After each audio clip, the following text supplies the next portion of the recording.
Hi my lovely viewers, this is Hello IT World Learning Tutorial channel for you. Today in this tutorial I am going to show you how to set or insert radar chart in Microsoft Word in Windows 11. So for this case we will go to a Windows file which has been opened before. So here the insert option, the chart options has been revealed. So we wanna do radar chart which have been revealed here. This radar chart is revealed. So here another radar chart with markers, uh, field radar. So we take this field radar.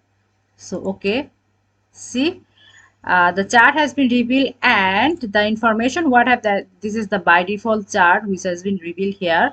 So in this way we can to take this side. So we can also design this.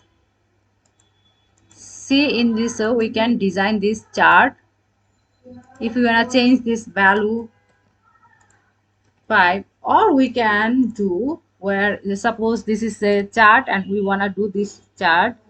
So in this way we can copy as well as paste here, then we can do easily. So thank you so much for watching this video. Please subscribe this channel. Hopefully this tutorial will help you so much.